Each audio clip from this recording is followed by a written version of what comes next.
She sat in silence as her husband walked through the door, unaware that his mother had set the stage for a confrontation that would test the very bonds of their family.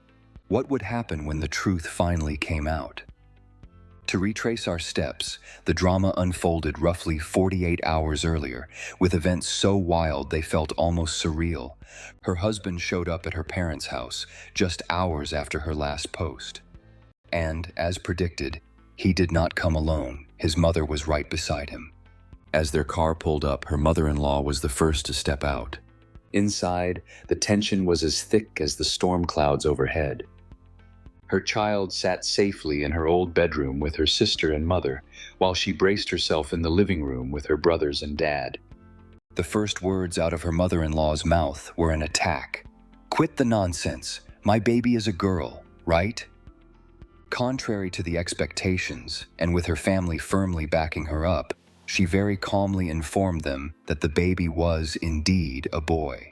The shift in her mother-in-law's demeanor was instantaneous. She began to cry, claiming that had she known it would be another boy, she wouldn't have been so generous or kind. For context, her husband had a brother who was finished having children, all boys. This child's gender revelation seemed to unleash her mother-in-law's more troubling desires. So she snapped back, asserting her independence and making it clear this child was hers and hers alone. Her mother-in-law began to raise her voice, but her brother intervened, firmly instructing her to leave and wait for her husband in the car. Without even asking to see the newborn grandson, she stormed out, leaving a trail of dirty glances behind. Her husband then questioned how she could rob him of this moment. She responded with the truth of the plan they had, and suddenly, realization dawned on him. He paled, fumbling through apologies, as he claimed it was all just to placate his mother, nothing he would have actually pursued. But then, peeking through his facade, he admitted needing support in the delivery room too. Her family erupted in laughter at this transparent deflection, but he persisted in demanding their son's name and access to see him. She conceded, giving him the name and allowing a distant viewing, but refused to let him hold the child. Alone, they discussed the future, and she expressed her desire for a divorce. He pleaded for another chance, weeping all the while. She stayed firm. Their marriage was over. She made it clear there was no obligation for financial support and proposed meeting the next day for further talks. When he returned, eyes swollen with tears, his mother tagged along. She boldly suggested he divorce her and seek a woman capable of birthing a daughter. At that moment, he finally showed some spine, telling his mother she'd done enough damage and asking her to leave. Alone again, he offered to sever ties with his domineering mother to salvage their relationship.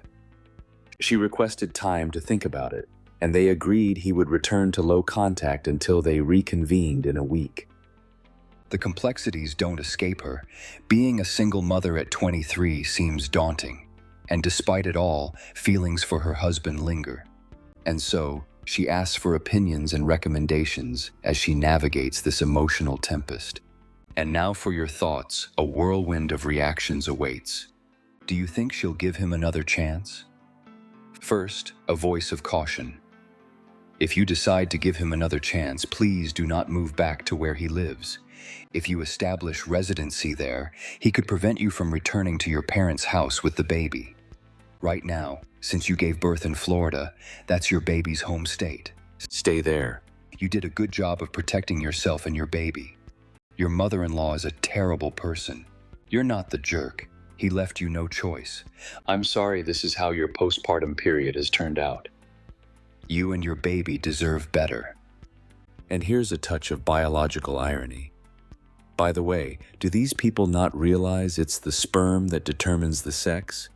No woman is going to give him a girl. He's the one who determines gender. Here's one commenter who doesn't mince words.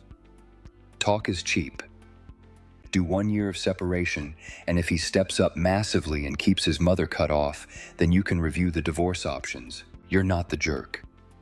So there you have it, a tangled web of family expectations and personal boundaries unraveled.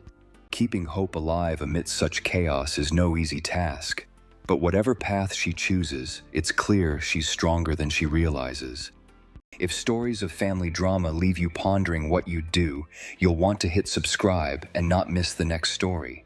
And if you want more, I just covered the story of a woman betrayed by her husband and his mother. What happened next is in the description.